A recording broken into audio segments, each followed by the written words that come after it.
Good morning, good afternoon, or good evening, everybody. Welcome to another episode of the Sunday Stream. It has been a long weekend, despite only being 2 days. But I thought that with everything going on, that we would get started rather shortly today because I'm doing it early because I was graciously invited to Settler's Lament. Will be over there later this afternoon talking about the recent talk between Tucker Carlson and Curtis Yarvin.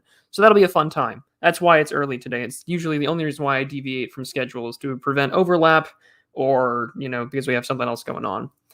Um, so, with all that being said, I'm going to wait for everyone to sort of just come on in and get started, make sure that that's live and sent off. Yeah, let's get that sent off now.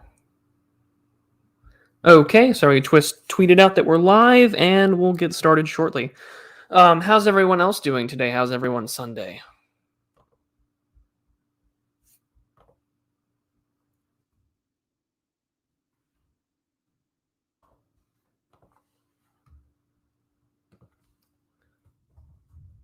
Wonderful. Well, that's good to hear from people coming in. All right. Well, Jay, I'm glad that you're on your hike. It's always good to hear. It's important to get out and be healthier. I've been doing the same thing lately as well. I've been exercising, trying to get back into shape now that the surgery time is finally over and whatnot. But with that being said, let me start sharing my screen and we can get started today. So let's get things on the road before there is too long of a wait for the content. So share screen, make sure that the audio can be shared, and here we go.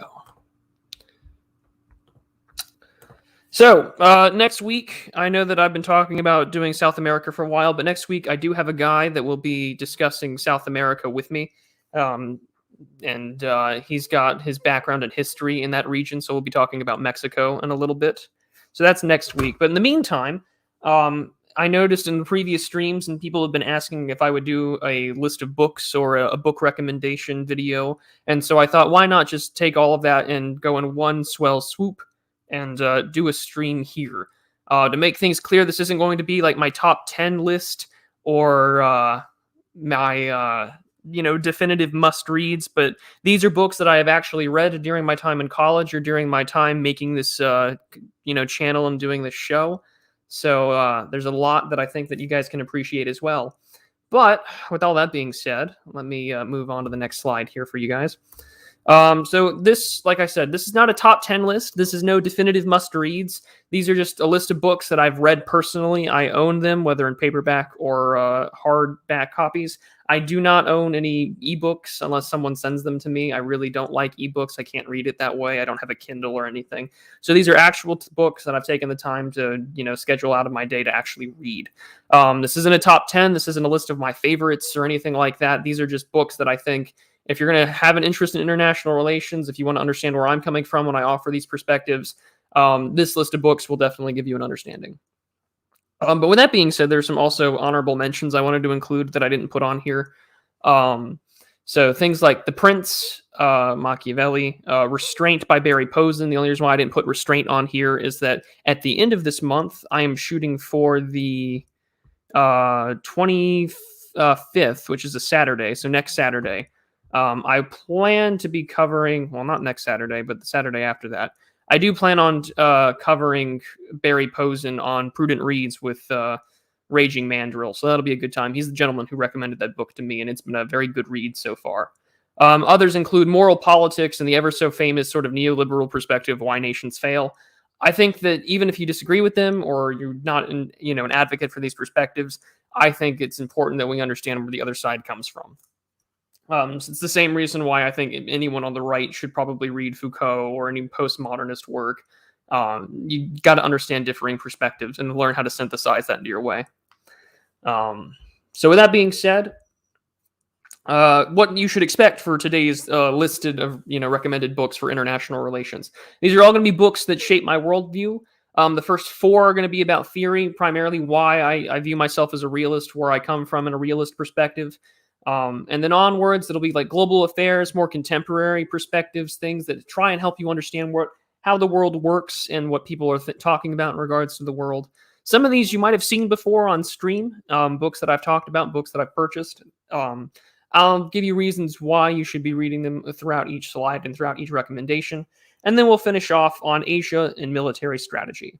But the nice thing is, for those of you who are listening instead of watching it on your screens, all of the slides, when you decide to watch it back on, the VOD or whatever, they will all have an Amazon link and a QR code. I use Amazon Smile, so that way you can use it for your purchase, so you can at least purchase somewhat ethically. All that I ask is that you choose wisely for which charity you're going to pick. I know many people in our little spheres, usually pick the Mises, Institute for who they do. So unless you know a personal charity or a shelter that you really care about, I would recommend that you provide your Amazon link funds to that organization. So with that being said, and without further ado, let's get started. Fred, where's Starship Troopers? So all of this is going to be about non-fiction. I will probably do a fictional stream or video one day, because Starship Troopers is definitely on there for sure. But hello, everybody. Let's get started with the first four are going to be about theory, and then we'll just go on from there. So the book that kind of started it all for me, that got me, hooked on geopolitics and understanding international relations, long before I even got into college, and literally right before I went into high school, was George Friedman's The Next 100 Years, the forecast of the 21st century. And the reason why I went for this book was because, as a recommendation, this was the book that started it all for me. And I think that if there's any sort of book that you can use as sort of just baby's first intro to the basic tenets of geopolitical analysis, this would be the book. It's 253 pages, but it is a really quick read. I reread it at least once a year just to go back and see how Mr. Friedman's predictions are holding up.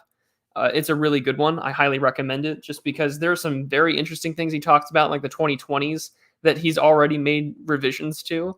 But there's some stuff out in the future where he makes arguments that, like, Poland is going to be a superpower. We're going to start having more space-based weaponry. Expect some sort of global conflict around, the 2060s, 2050s. There's quite a lot of interesting things in there. But the reasons why I think that you should read it are for what I have listed below, because it illustrates how oftentimes forecasting is not an exact science, but it does give you general things to understand when it comes to that analysis, whether that's the idea of how we understand how geography plays a role in how nations are going to interact, or as well as how, the long-standing tensions between two countries are always going to focus upon themselves over larger international issues. Friedman makes a very good point about how nations particularly are more focused on what happens along their borders rather than large international issues. Although the United States does certainly play a role with its overarching influence on global affairs, especially in Europe. But there are some other things that he's gotten wrong. He does predict, however, sometime in the 2020s, that Russia will find itself in a state of dissolution, that it will break down in terms of government and more into autonomous subregions. I don't think that that's probably going to be happening, simply because of its close interconnections with Russia, and of course its growing influence to put out in the near abroad. But as Steve points out in the chat, Friedman did get it right about the growing influence of Turkey as a regional power and its ability to play influence against the European Union, the Middle East, and Russia. So it can be hit or miss with stuff like this. But at the same time, it really does provide an understanding of how grand strategy works. So he kind of outlines the American grand strategy into 3 points: the maintaining and preserving a strong economic sector, so that's why we control the seas. Maintaining a strong alliance of nations, that way it can pursue American interests, usually in the form of liberal hegemony. And then third is to prevent a singular state or a coalition of states from being able to directly challenge the United States, either politically, strategically, or economically. And that's sort of the outline of grand strategy in that area. But with all that being said, it also sort of highlights the divide culturally between the United States and other countries. Friedman in this book particularly identifies a very growing political tension between the United States and Mexico. So saying that because of, immigrant populations in the United States, Mexico will have significantly more clout in the area of regards to North American affairs, which can potentially lead to both trade issues, but as well as the likelihood of conflict.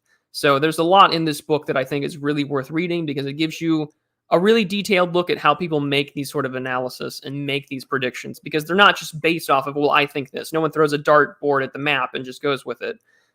This is stuff that is based upon their understanding of history, their understanding of geography, and trends of the time. So I really think that if you want your go-to baby's first book on geopolitical analysis, George Friedman's The Next 100 Years is definitely worth your time. It's worth picking up. The QR code will send you off to Amazon. Just log into Amazon Smile and go for it. But if not, I mean, you can always find it virtually in any other bookstore, and most local places still have it in their political science sections. So that's the first one out of the 4 that really influenced me and my perspectives. Chris, well, I'm glad that you decided to, stop there and come on over. I'm glad. I hope you can learn something. And Not Sure, thank you for becoming a member. I greatly appreciate it. You'll have access to member-only streams, hopefully starting at the end of this month. So on to the next book. This has got to be the book. If you want to understand where realists come from, this is the book.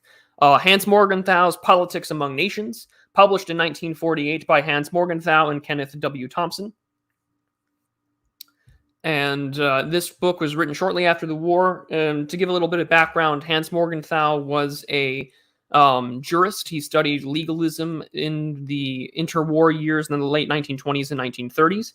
He had numerous works and encounters with various scholars of the time, including Carl Schmitt, although Hans Morgenthau would later remark that he felt a demonic sense of energy around Carl Schmitt, who was also a jurist at the time, although, as we know, Carl Schmitt became a famous jurist for the Nazi Party during the 1930s.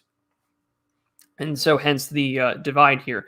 Later, though, Hans Morgenthau would immigrate to the United States.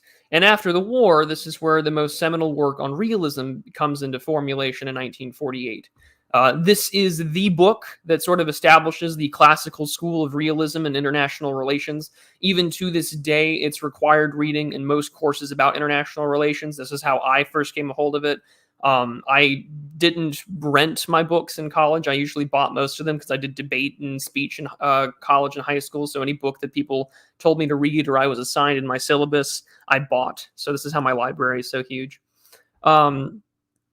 But this is the book that really establishes realism, especially when it's, not just about European nations, but also just internationally. These are broad concepts that would later become, focused as the school of thought emerges after the 40s.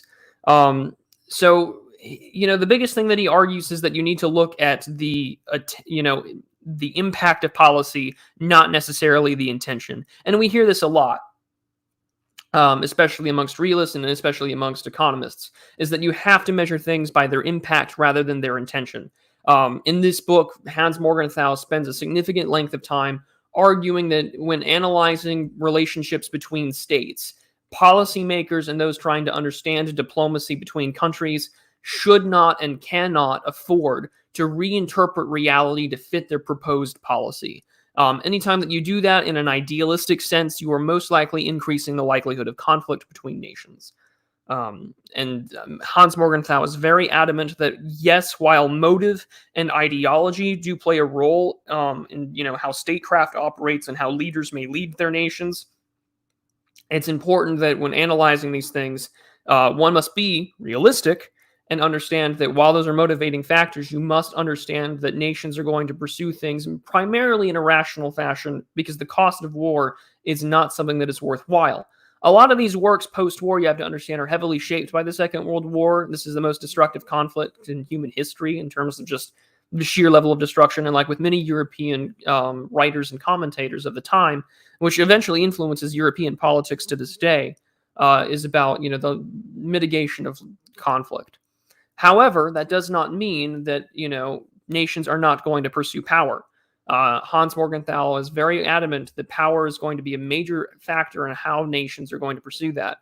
The interests of how to achieve power, whether that's through alliances, through the, military posturing, or through, favorable trade relationships, is going to be the focus for realists. Realists should focus on power, how nations usually interact to achieve that power, and how they try to achieve it, whether it's on a regional or the global stage.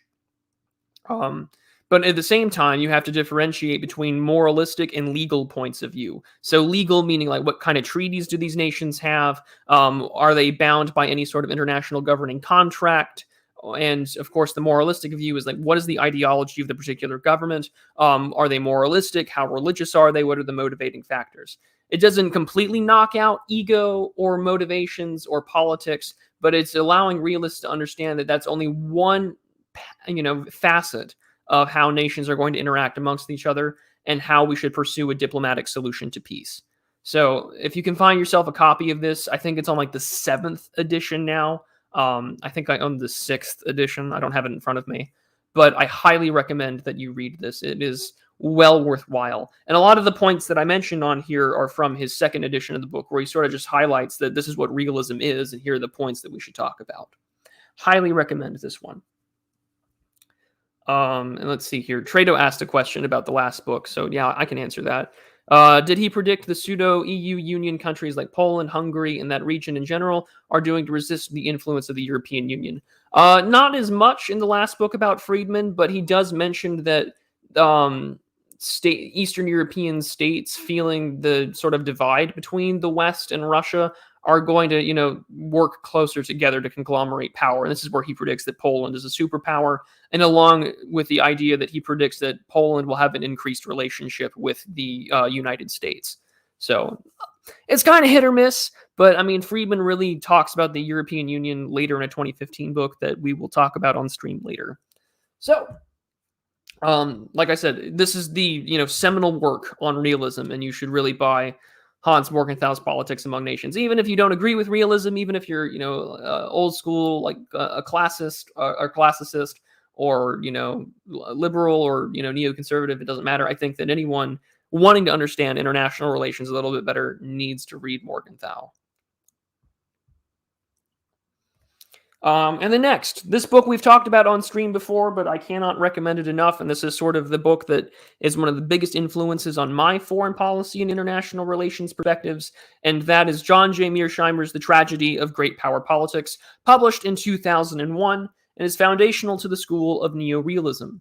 However, Mearsheimer has talked about this in the past. It wasn't originally, it was originally put out as a article back in the late 90s, which would eventually become this book after, I think like 2 years of research to get this all right. This is an incredibly lengthy and dense read. It is almost 600 pages long. There are a depth of graphs and charts and maps that highlight, military power, what kind of naval strength and presence does one have. There's a lot in here that you need to read. This one always takes me a long time to read, and I've owned this book, I think, for at least 5 years now.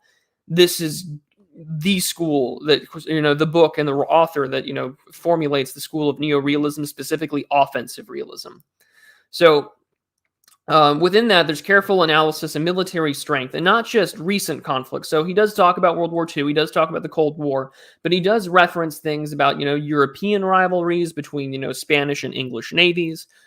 He does talk about even, the First World War, talking about the growing, aspect of German military expansion. What is it about militaries that allow them to succeed? He does buy into the argument that,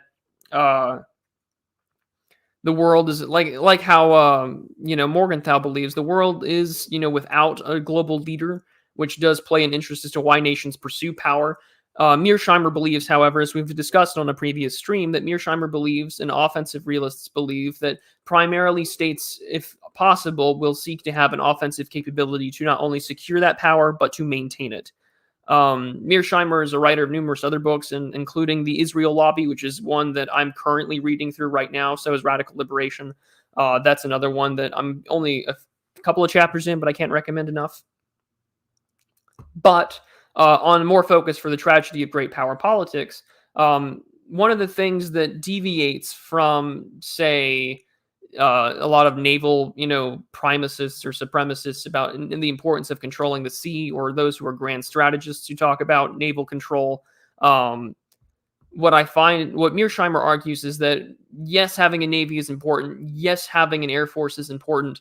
But at the end of the day, if one is going to secure geography, or if one is going to secure a certain area in an offensive manner, you need to have an army. He's primarily focused on the importance of ground forces over air and navy, and also logistics and supply lines. Those are the most important things in securing power from an offensive perspective, is having the troops on the ground necessary to maintain a presence in that area, and then also having the logistical means to supply that military and keep them in this area. Mearsheimer is very adamant about that. So, like, one of the things that Mearsheimer is really big about in this book is that if you have the capacity to project powers, to say the United States, Russia, China, Japan, you're far more likely to act offensively, unless restricted by the likelihood of conflict, because you don't have the capacity to take on your enemies.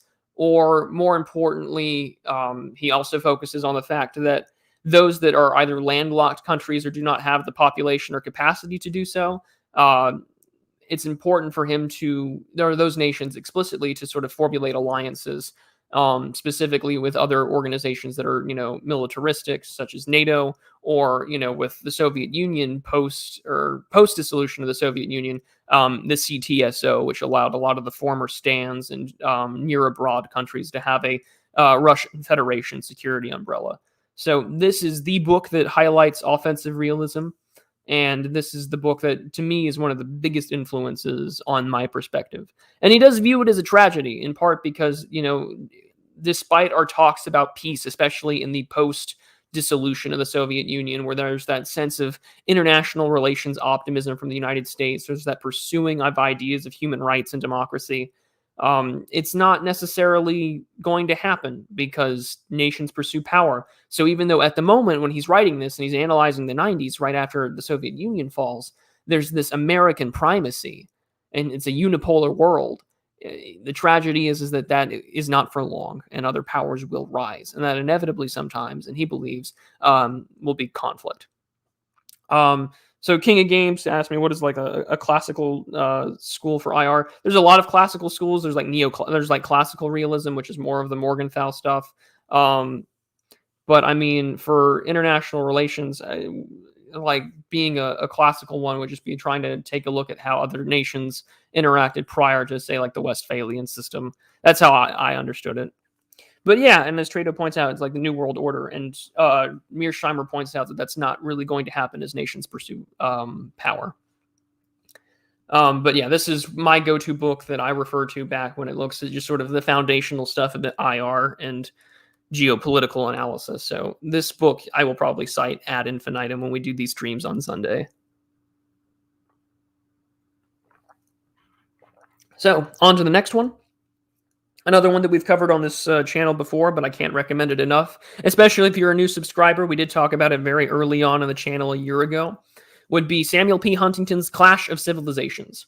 So this book was published in 1996, but it does come from a long-standing series of essays and writings and research. It was originally discussed at a talk, I believe, at the American Enterprise Institute 4 years ago, so like 92. But Samuel P. Huntington, of all people, he worked in the Carter administration to advise foreign policy, which significantly influenced his positions in this book. But he also taught, and this is partially what influences this book being written for what it is, because he wrote this as an essay as a response to his former student. And that former student, of course, was Fukuyama, famous for writing about like the end of history, that very liberal perspective of where things are going, and of course discussing sort of like Americans' primacy in certain areas, but also at the same time criticizing a lot of the aspects of the liberal world order. But at the time, of course, Fukuyama talks about the the end of history, sort of the liberal perspective, that there's just this endless progress, and the fact that the United States won over this Cold War. We have reached the end of history. We have determined who is the winner of ideology. And Samuel P. Huntington says, not so fast. So in his response to Fukuyama, not only in this essay, but this book, are the reasons why I think that you should read it. So he sort of highlights there are various regions throughout the world, such as the Middle East and parts of North Africa, Europe and the United States, sort of that Anglosphere, sort of that continental worldview, and of course China and other parts of the world, are civilizational. So then when he talks about Europe, right, we view Europe as this liberal system. We talk about universalism. We talk about the Westphalian system. Um, and in all of this is going to clash with the differing sort of first principle perspectives of other countries. So, for instance, when we talk about modernity, right, the idea of how countries interact with one another, um, modernity is something that the United States and the West wants to propagate and universalize everywhere.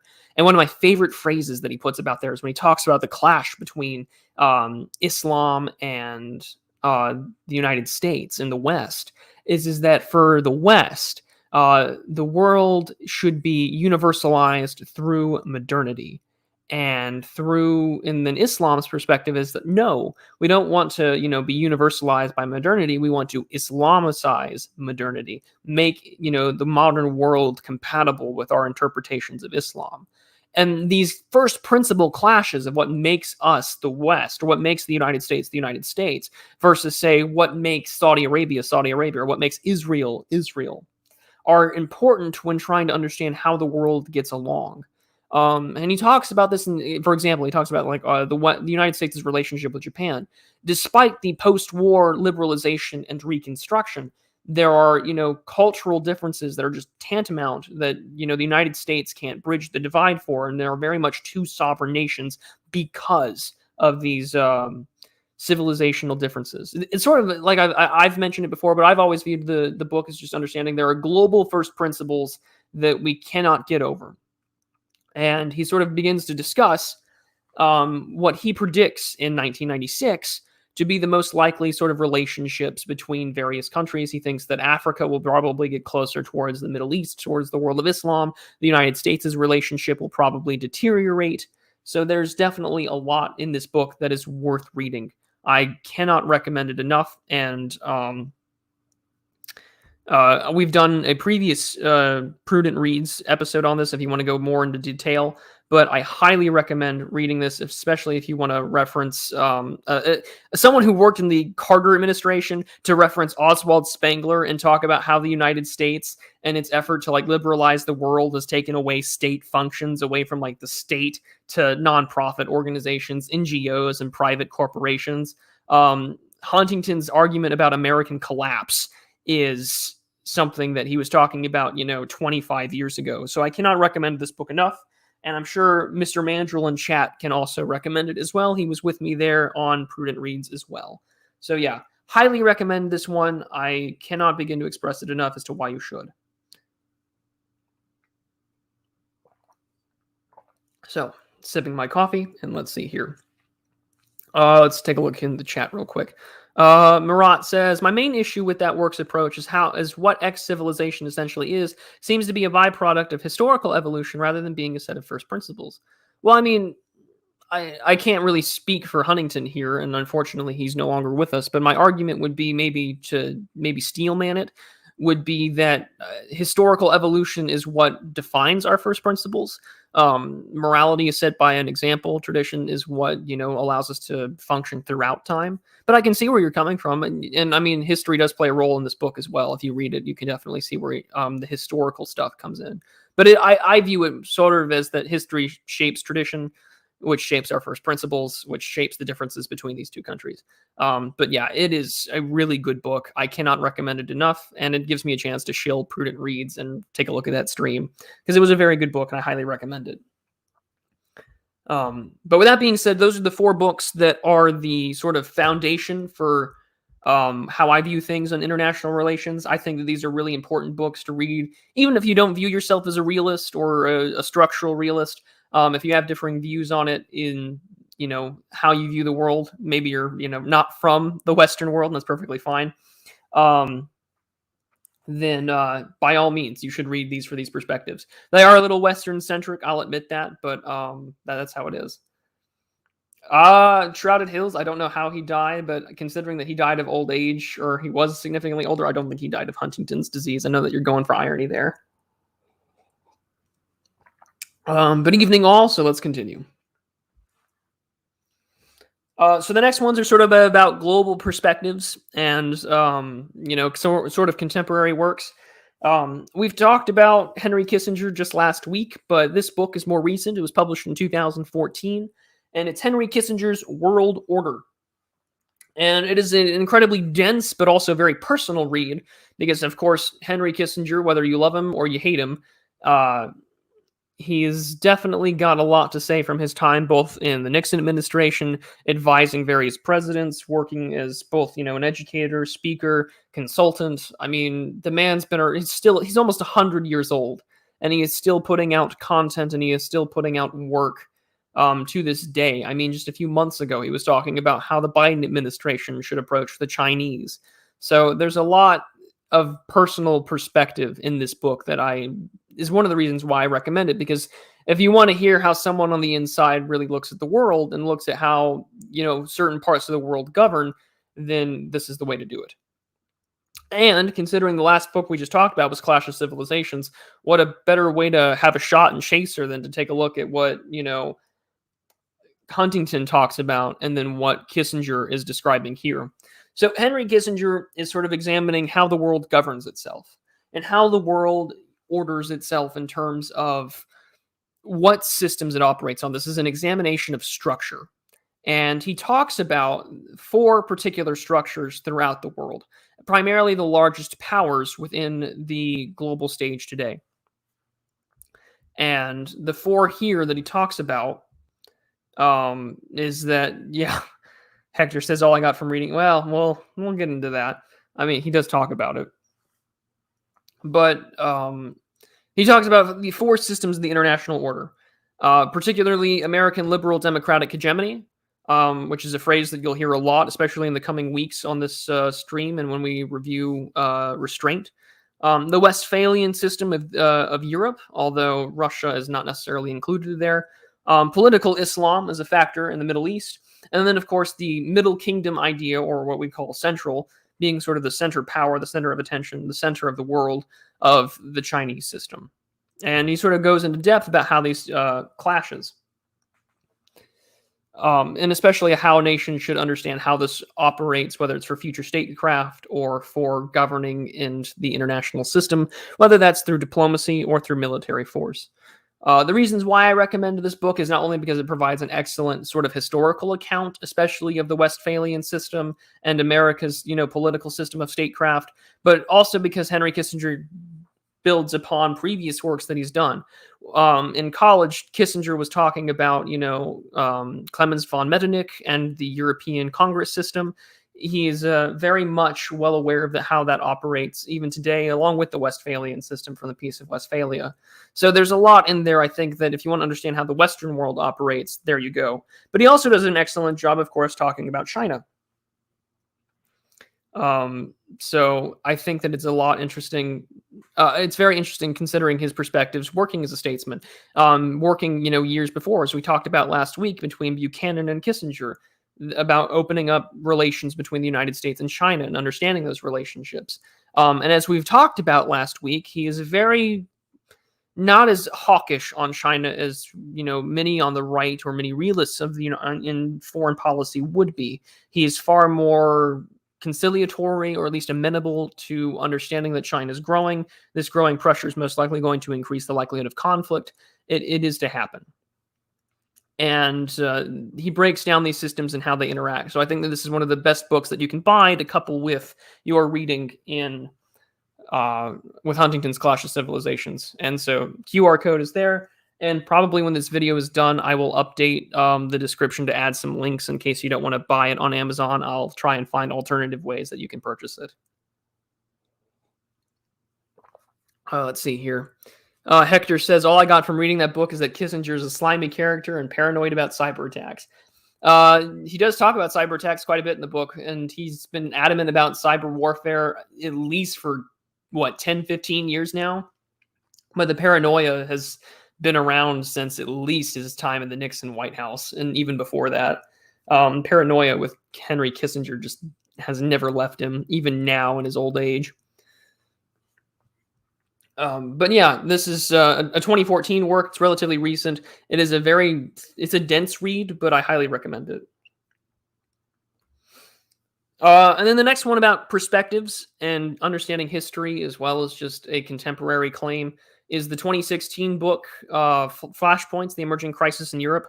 We have done a stream on this before, so if you want the summary version of that and not wanting to buy it, there you go.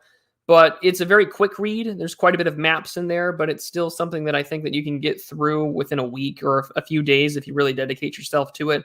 It's less than 300 pages. It was a really good book.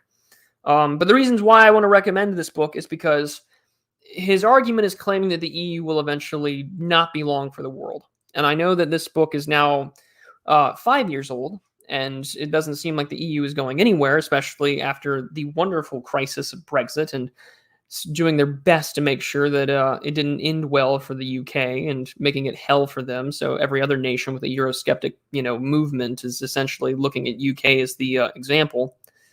But I really think that he's got a point in his book. So he argues that, the financial crisis and Russia invading Georgia in 2008, these two major events, really were the quake, and all the fault line came up that really began to shake the European Union and its foundations of a European community to its core. And will eventually start to have these tensions bubble up again as the European Union tries to manage itself. And in part of there, he talked about how these institutions have been shaken to their foundation. The Euro crisis illustrates the problems with the functionalist approach to government that we've talked about on this channel. It illustrates the problem with their monetary policy and how power is not evenly distributed and how the community feels taken advantage of. We can see this from the debt crisis that ensued later from Greece and from the other economically weaker countries between, nations like Spain, nations like Italy, nations like Greece, and their relationship to say that in Brussels, and most importantly, Britain or Berlin, excuse me. So this one I really think is important because the first chunk of the book is incredibly more of a personal recollection. George Friedman comes from a family of Hungarian refugees. They were Jews that tried to tough it out in World War II. But at the same time, they left once the Soviet Union started cracking down on them, so they came to the United States.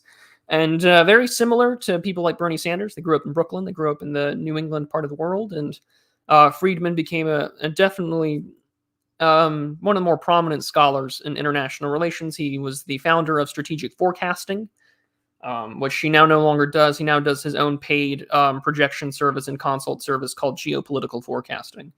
But in this book, in 2016, he forecasts the idea that these fault lines are going to allow other older and more ancient problems and rivalries inside the European continent to bubble up once again. One of them that he mentions, of course, is the relationship between the United Kingdom and the continent, the Franco-German rivalry, and then, of course, the more recent one that has begun to happen, the migrant crisis, which, of course, we're already seeing the tensions happen there. Now, I don't know if he's right or wrong. I think that he does offer an interesting perspective, but I do think that any institution that wishes to maintain power will always plan for a way to keep that power. I don't know if the EU will last, but I highly recommend this book nonetheless because he does a really good job at sort of explaining a lot of the problems and the rivalries that existed long before the European Union showed up and are still there even to this day. And like we talked about on stream, one of the things that he talked about, of course, was the Franco-German rivalry, and we've talked about that now between Merkel and Macron. I would imagine that struggle will continue long after the struggle happens. That struggle will probably continue long after the German election. So we'll see.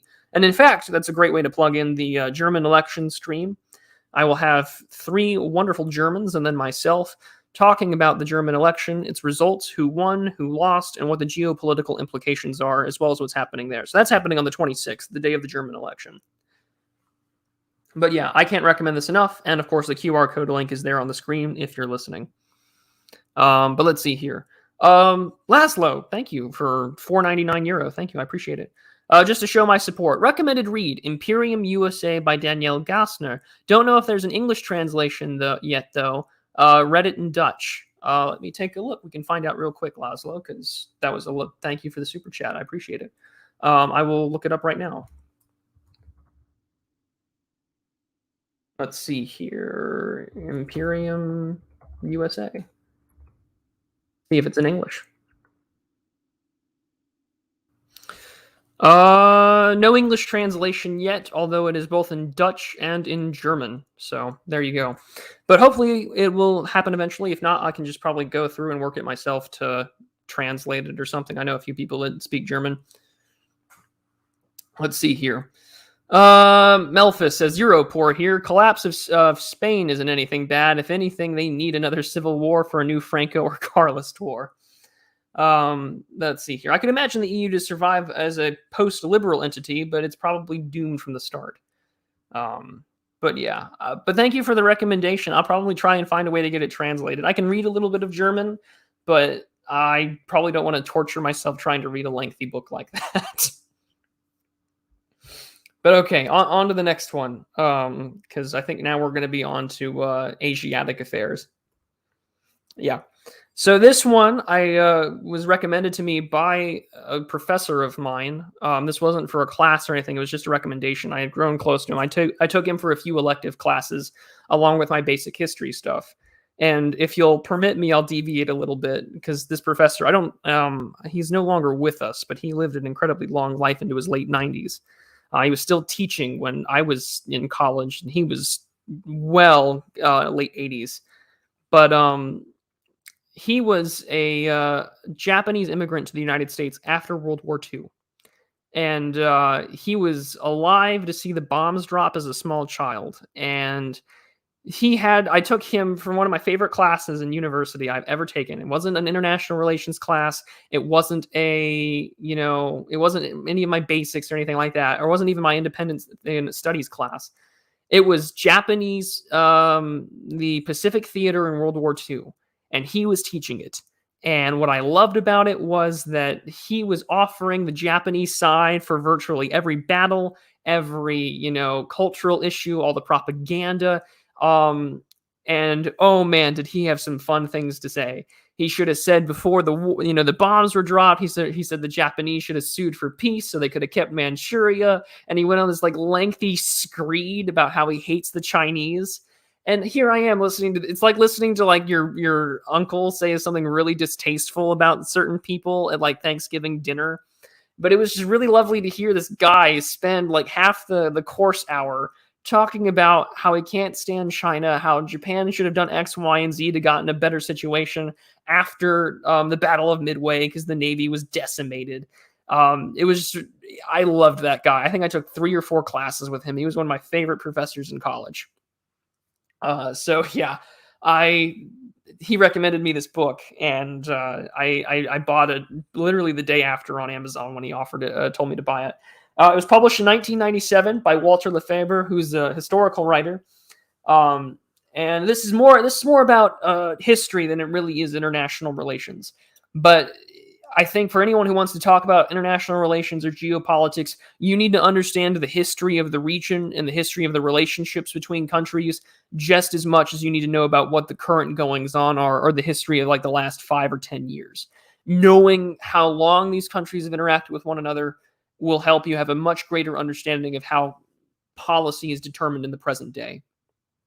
So this 1997 book is a big boy. It is 544 pages, and it is incredibly informative. The lovely meme video about the history of Japan? That is pretty much this book, but just more like the history of U.S.-Japanese relations. It goes over everything, from Commodore Perring showing up, the American influence and the Western influence on the Meiji Restoration, and the rise of Japan as an imperial, but most importantly, a naval power.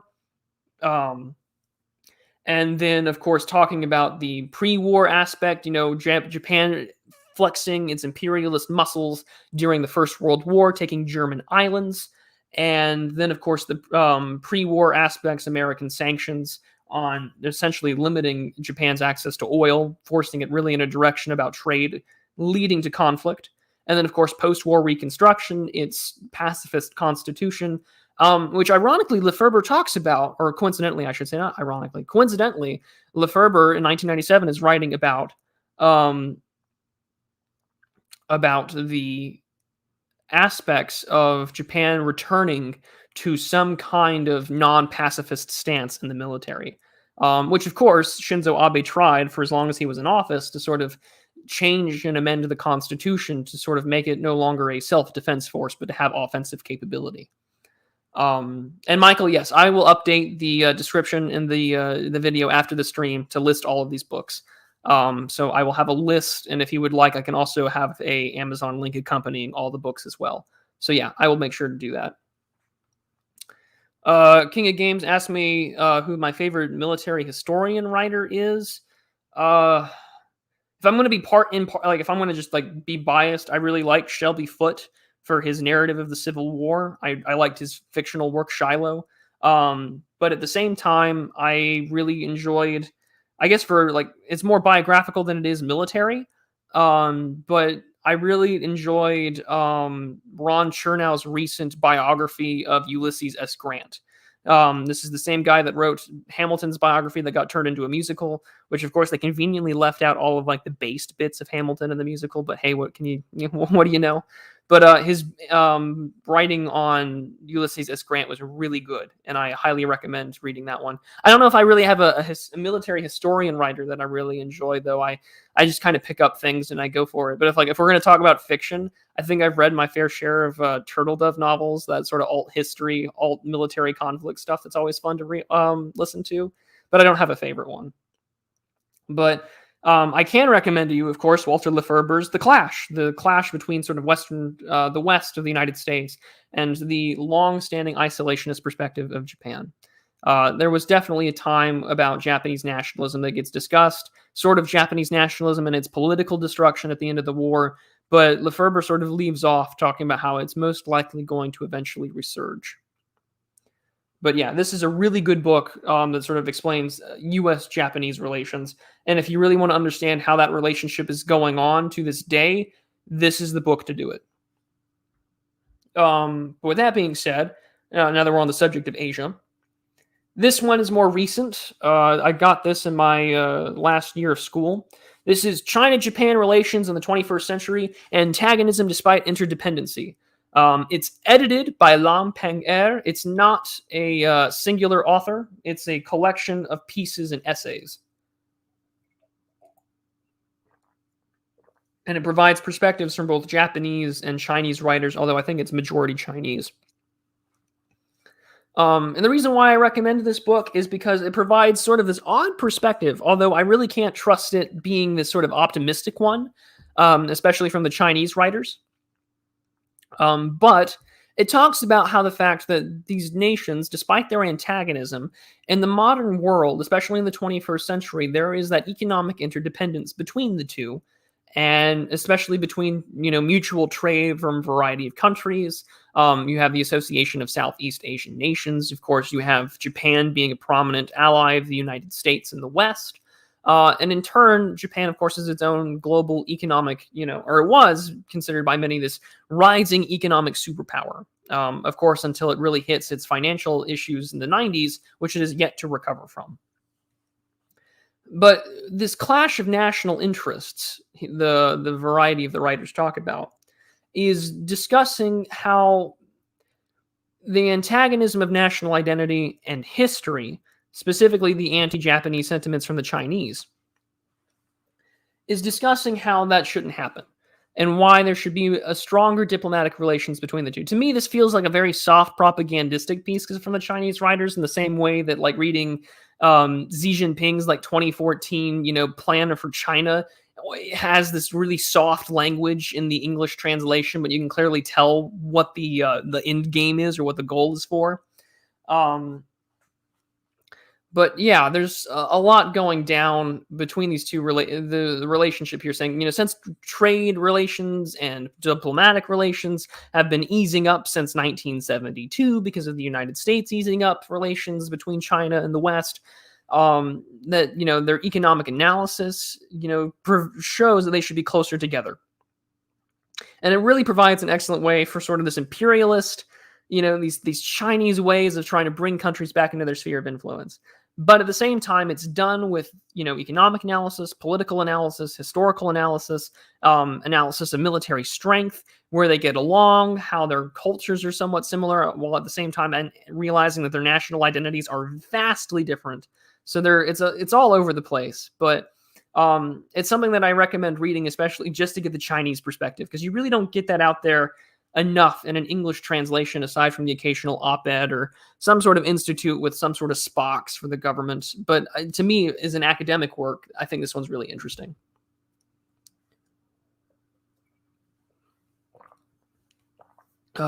Let's see here. Oh yeah, everyone's talking about how Prime Minister Suga stepped down and that there's probably going to be an election soon. Isn't the woman though, Melphis? I heard that she's had some favorable opinions of a certain mid-century German and Austrian painter, but we'll see.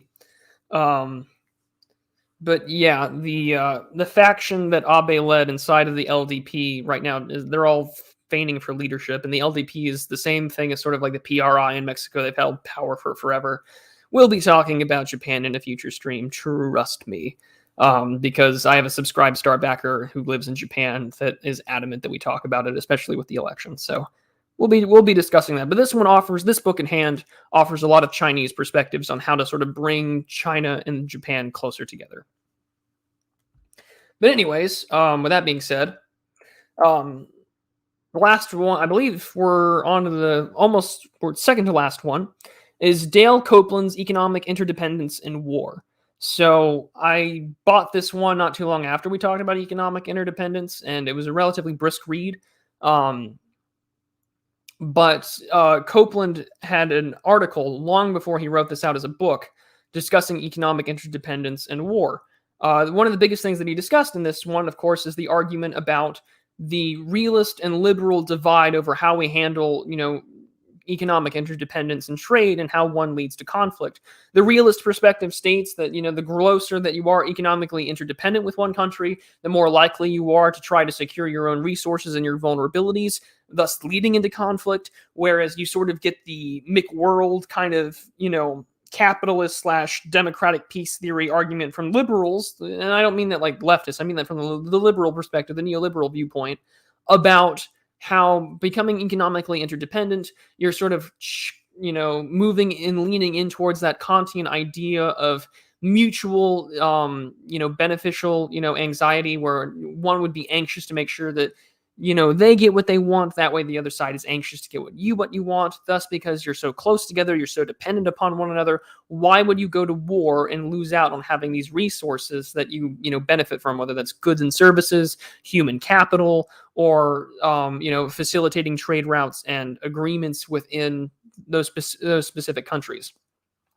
So the reason why I found this book so interesting is because it really takes a historical look at the theory that he proposed back in the article that we talked about on stream, was the idea of trade expectation theory of conflict. So he's attempting to synthesize the liberal concern and the realist concern over, how countries go to war over trade. And his argument, of course, in the trade expectation theory is the discussion that if one perceives their relationship in trade to continue to be positive, then by all means, conflict will most not likely happen. However, if it's most likely to be a negative trade expectation, if things are given reasons to move towards, sanctions or denial of services or denial of trade routes, especially on the sea, then those nations will act as quickly as possible to secure their interests and go to war. But let's see here. Trado says, so in summary, unlike the free market proponents who say economic interdependence is good for the economy and peace, these guys say it creates conflict. Not so much. So, like liberals will tell you that typically, like the neoliberal free market proponent of it will say, yeah, it's good for the economy, it generates peace. But at the same time, if you feel like you're way too dependent on something, they have more resources than you, you're going to do what you can to shore up your vulnerabilities, thus conflict. He's trying to synthesize these views, especially in between the fact that sometimes war happens, sometimes it doesn't. Why are the liberals right sometimes, and why are the realists right sometimes, when they both have criticisms for their viewpoints? So one of the things that happens there is he argues that it's not necessarily about the interdependence, it's about the expectation of trade.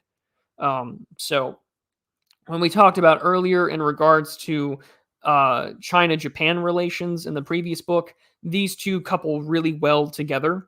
in part there, especially because it establishes a more understanding way of how you can get positive relations and expectations for trade between two countries. So highly important for you to understand. His viewpoint, I think, is right, that it's more so about expectations than it is the trade itself. If you can anticipate that trade is going to go well, then you don't necessarily need to worry about going to war over those resources, while at the same time you can strategically benefit yourself by securing your own needs. But diplomatically, maintaining a healthy trade relationship will decrease the likelihood of tensions and conflict. But yeah, let's see here. Melphis goes, free trade has been causing a lot more war than mercantilism, hasn't it? I wouldn't be able to answer that question wholly because I don't know enough about trade-related disputes and conflicts over during the mercantilist age of imperialism. So I really couldn't give you an answer there. But yeah, a lot of these trade disputes are soft conflicts and not full wars. You're absolutely right.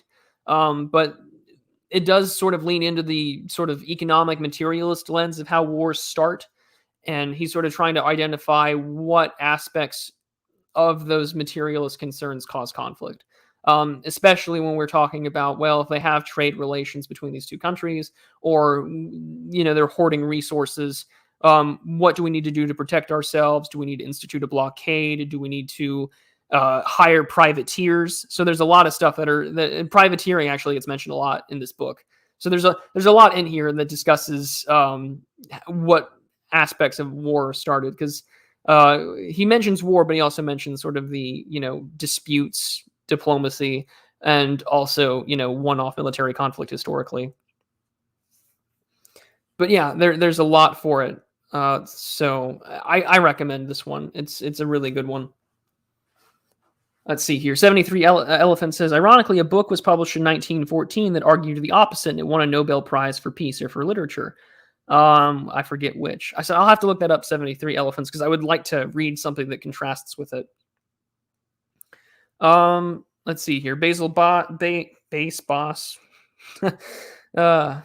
Largemouth bass, who knows? Basil bass.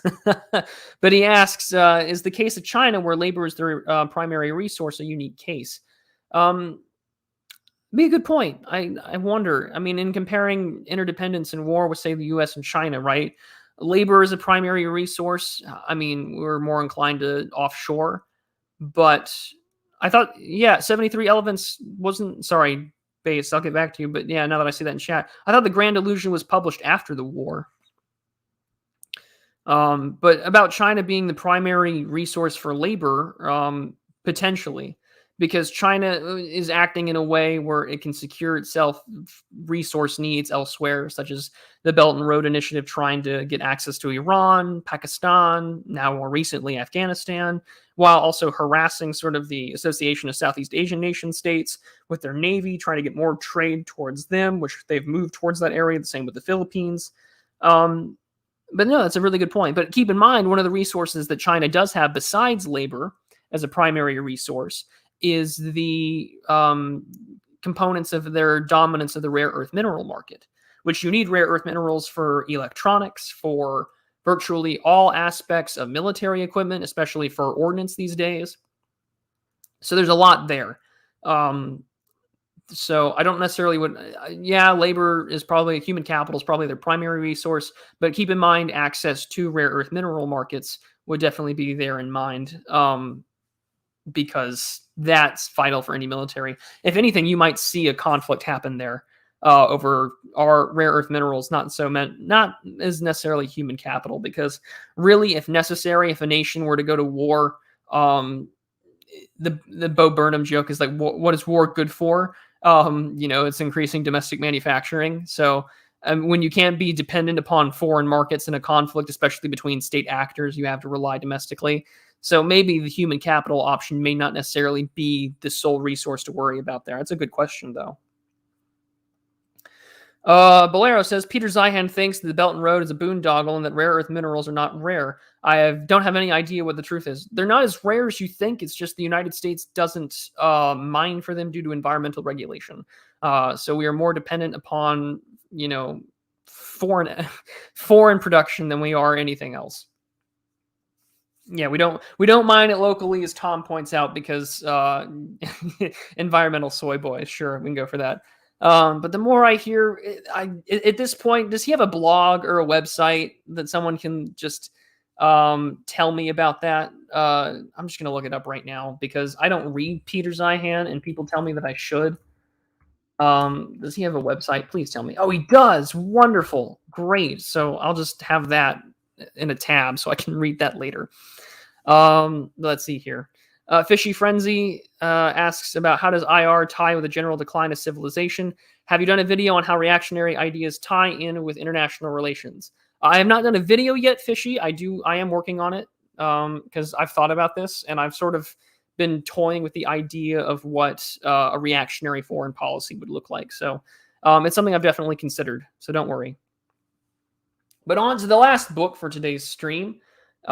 Is the infamous, and I'm not infamous, but it is probably one of the most fundamental works that you can read from the United States that has arguably shaped how the world works, is Alfred T. Mahan's The Influence of Sea Power Upon History. If you have heard of this work, then you'll probably understand that this plays a significant influence in the rise of American imperialism and the rise of American manufacturing and its navy. But this was written by Alfred T. Mahan, who was born in 1840 and lived to see the beginning of the outbreak of the First World War. He was a naval officer that rose to the rank of captain, and he served during both the American Civil War, but he came out of retirement during the 1890s as a strategic consult to the War Department and the Navy Department for the Spanish-American War. But he was also influenced to write this book because he was assigned to a ship called the Wachusett during the Pacific War, which is a war between, I believe, I know Chile was involved. I can't remember it off the top of my head. But he was involved, protecting American interests there, and he observed how sea power allowed Chile to win this conflict. And in doing so, he started really researching this book and putting it all together.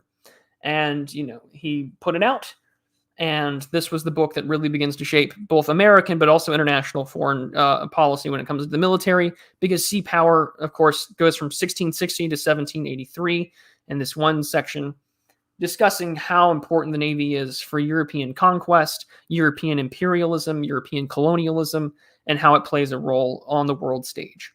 So, in doing so, he argues that sea power is not only defined strategically by having the most effective ships to win a sea battle, but also economically. Unlike those of neo-realists, the War of the Pacific. Thank you, Bolero. I appreciate it. But yeah, there's he talks about how the Navy, unlike, say, Mearsheimer, is far more important than the military because no nation, no army, no invading force can survive a naval blockade if you can't have access to resources or you don't have domestic production. Mahan is still influencing the U.S. Navy to this day. It's in part because we have the largest Navy in the world. China's still trying to catch up to us in that factor. We have more aircraft carriers with the United States Navy than the rest of the world combined. And if you were to put up a nuclear-powered aircraft carrier next to, say, the French or the English or even the Italian aircraft carriers, they're like toothpicks compared to what the United States has. So to this day, as Mandrill points out in chat, and he would know, he's a former naval officer, this book still influences full on the importance there. And in fact, it plays a role to such a degree that even though the Chinese are focused defensively with their Navy, there's also that land aspect that I think heavily influences the Belt and Road Initiative because there's not a lot of naval aspects to BRI. So why bother dealing with the American Navy when you can bypass them on land and interact with countries that don't necessarily have a friendly relationship with the United States or are divesting away from the dollar?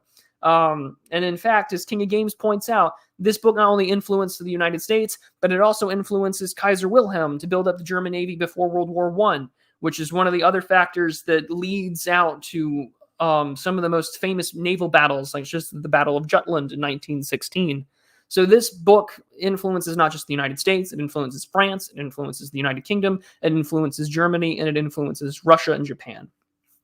The influence of sea power among history, I have a QR code there linked for you all. It comes in two parts, the one I have there, but I mean, the Navy is essential to the development of international trade. It is essential to, the dominance of a power abroad, especially for the United States, because the continental U.S. is graciously protected from, foreign invasion from 2 oceans. So the best way to defend yourself and your sovereignty and interests is through naval power.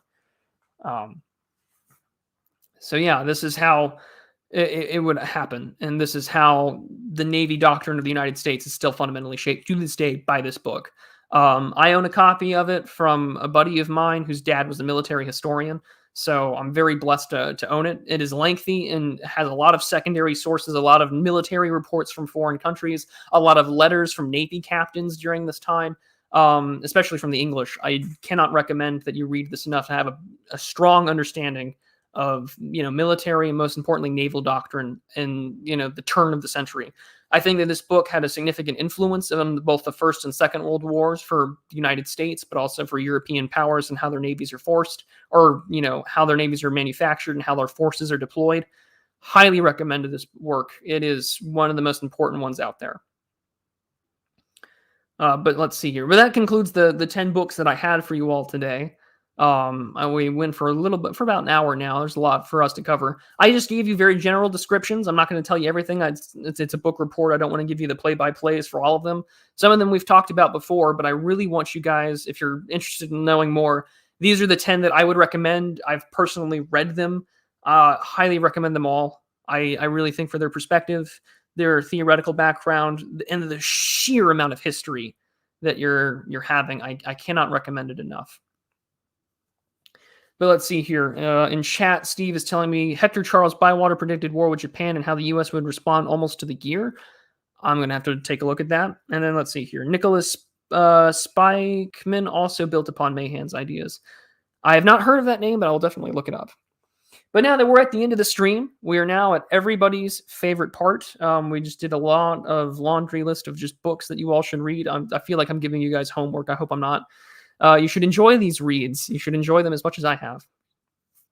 But with all that being said, we're now on to everybody's favorite part of the stream. So with that being said, let me get started here and let me adjust my audio so I'm not going to have you guys have any feedback. And we're now going to head on to the Frog of the Week.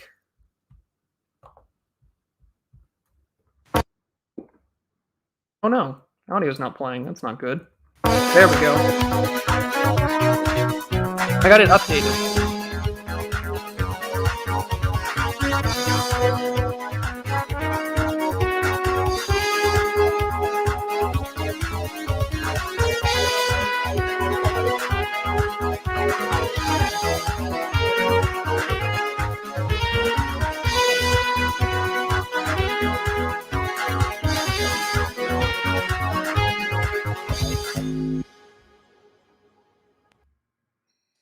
Alrighty, so for today's this week's Frog of the Week, I decided that we would talk about the banded bullfrog, also known as the bubble bullfrog, found in parts of India, Bangladesh, Myanmar, and Malaysia. So you can find it all over the Southeast Asian countries, not just those nations in particular. But they are rather interesting for the fact that they are on the verge of being listed as an invasive species. Bubble frogs are being purchased on the international market as a potential pet. And it is a great way for them to be all over the world. They're now being on the verge of listed as an invasive species because they're now being found in the Philippines. They're now being found in parts in South America, and parts of Brazil, and parts of the United States. And the reason why he's a big boy right there is that this is done primarily as a defense mechanism, but also as a way to inflate themselves, to float around. But also when they're mating calls as well. The males have a very large vocal sac at the base of their mouths and where their necks are, and it gets quite large to a point where they get their name, Bubble Stuff, the bubble bullfrog. So they get very large, very inflated, and in doing so, despite their size, however, when they get inflated in length or so, they only grow about 3 inches in length. But you can find them primarily in areas like marshes and rice fields, sometimes in homes, especially in moist, humid areas. But sometimes when there's not any standing water or any marshes or rice fields, they're a seasonal kind of thing. You will often see them burrow into the ground, just waiting for rain to come up to moisturize. But last but not least, along with their mating season being from springtime to early summer, they possess this very sticky defense mechanism. So when they feel attacked or they feel that a predator is around, they will oftentimes release and secrete this sort of sticky glue-like substance. But so whatever's attacking them or touching them will get stuck, and that'll just glide off their skin, and they can run off. So they're left dealing with this like sticky, gluey, rather caustic substance while they get away. That's their defense mechanism, because they're not very big, and they have been preyed upon by especially by birds. So that substance can allow them to get away, along with larger fish in mind as well. But that is the banded bullfrog. We have this lovely little Asiatic frog that is slowly becoming a pet, but also is becoming a invasive species. But at the same time, despite the destruction of their environments in India and Bangladesh, their populations are still growing, in part because of the pet markets, and they're flourishing now in other environments across the world. 73 Elephant says, the term invasive species is oddly judgmental, as if animals are breaking international law by expanding their territory. How I always understood, invasive species was just that you're not from a particular, area. I mean, we talked about it earlier, where certain American bullfrogs are an invasive species because they have a natural resistance to certain fungal infections, whereas the native population doesn't, so they get to flourish while infections kill the rest. It's almost like a reverse Euro invasion of the Americas, where the natives are dealing with a native problem, but the foreigners are already, resistant or immune. So yeah, they can live anywhere, it seems, whether it's in India and the rivers there, or just even at home. But yeah, I mean, as Fishy Frenzy points out as well, I mean, it's usually caused by humans moving them there to the first place. It's not like they naturally expand beyond their own territory or beyond the boundaries of other, frogs or whatever species they are. But they are an undocumented species, as Steve points out in chat. That's pretty funny. But with that being said, we've reached the end of today's lecture. We've reached the end of our lovely frog of the week. So time to just chill out with you guys and hang out for a little bit and enjoy. So when will you change your name to Bullfrog Imperialist? That's actually you can make that work as like a gaming handle or something. I don't know. I did change my Steam name. That way, whenever I do community streams, it doesn't show anything that would potentially dox me. I am not Gandalf says, I will repeat that Zyhan has 1 billion talks on YouTube, and I can send you some of the best on Telegram. Yeah, send them away on Telegram. That way I can just have a chance to understand where he's coming from. I've heard that he's kind of bullet, or he's more, he's leaning towards China not necessarily being the power that it is or has been described to be. He's betting a lot on American primacy, from what I understand. But yeah, there's a lot going on. But anyways, as often as I do, I have no idea. I'm now reading the chat. I have no idea what's going on now, but okay. But anyways, let's see here. JN says, I encountered some toads on my night walk yesterday. Probably shouldn't have picked them up because apparently they're poisonous. Oh, yeah, probably not. This is why Frog of the Week is so important, because I'll let you know what frogs are in your area and which ones are poisonous or not. I guess we can extend that to toads as well. That way everyone knows what's poisonous and do not touch. But so with that being said, I'll just get the shilling out of the way real quick. Let's take a look. Let's see here. I've recently started writing on Substack. I finally went out of my way and put out a piece. And I thought that it was pretty good. I will link it in chat for you all, because I'm finally going to be writing on there. And let's see. It will let me... Huh, that's odd. But anyways, let's see here.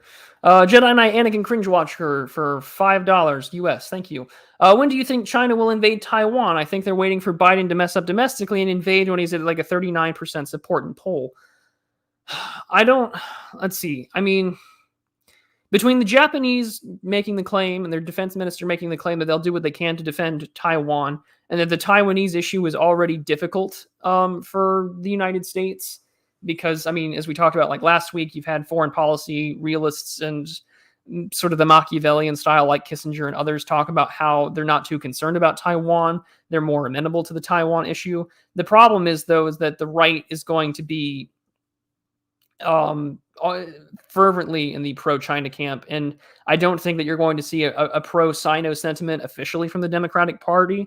So I mean, the U.S. will probably respond when the Chinese will do it. I think your prediction is probably right. You would probably do it when the domestic issue is at its lowest domestically, but at the same time, that sort of provides the ultimate opportunity for the United States to respond, right? Anytime that domestic polling is bad for any president or any politician, you immediately turn to foreign policy as your way there. So, I mean, Jay Inns points out polling can also change during a crisis. 9/11 is a really great example. So I'm not too sure, Mr. Cringewalker.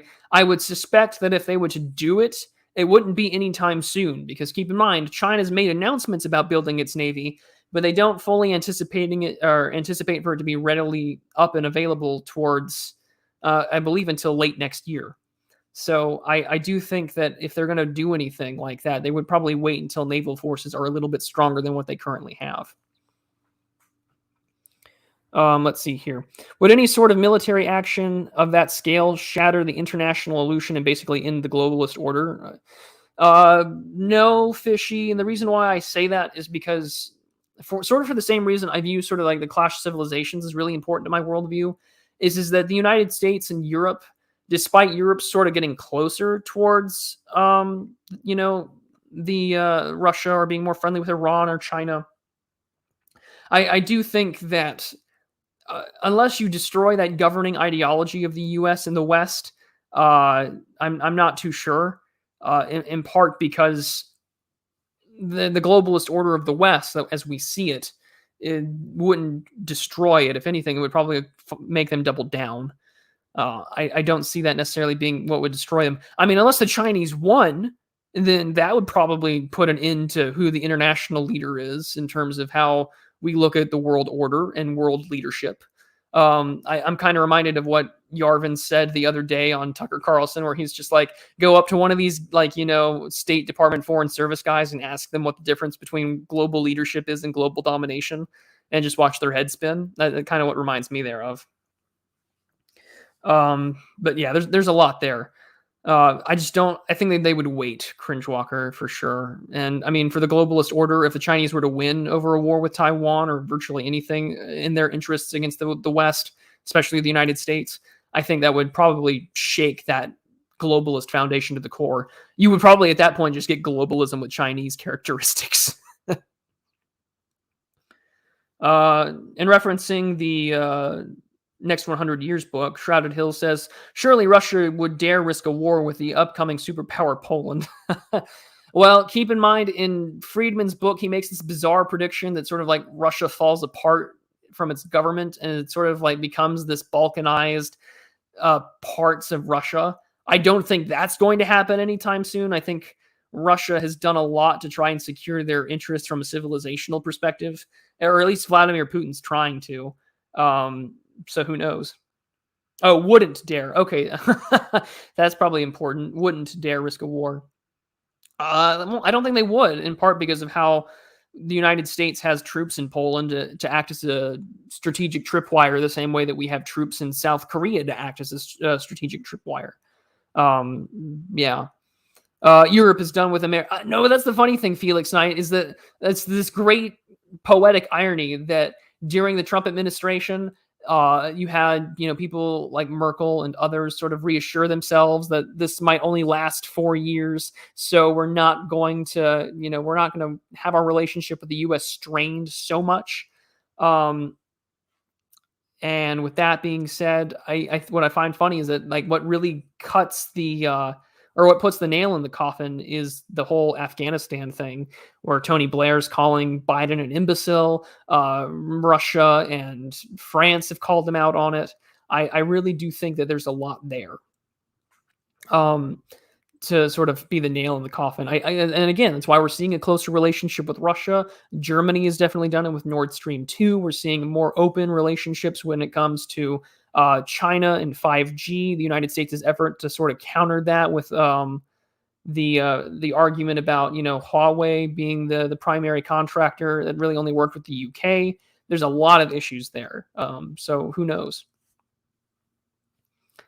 But in regards to the conversation I'm seeing over Russia, yeah, I mean Putin's reign is ending in soon. Although I know that their Duma has essentially extended his rule, but I have heard various reports that he's dealing with some kind of illness. I've last heard MS, so I'm not too sure though. What comes afterwards, I don't know. I mean, if Putin has any kind of life-debilitating disease or is going to plan to step down, you'd think that he would do something more about having some kind of guy to succeed him. I'm not too really sure. I mean, the closest I would imagine is would be maybe Sergei Lavrov, their foreign minister, but at that point, I'm not too sure. I'd have to do more research. No, I did not see Roy Herbert's interview. I have not, so I'm going to have to definitely do that. But yeah, I've heard everything from MS to Parkinson's, as Tuesday points out. Jonathan Gordon goes, the reformation of the Poland-Lithuanian Commonwealth win. Which is funny because I follow some Lithuanians on Twitter. I should just ask them.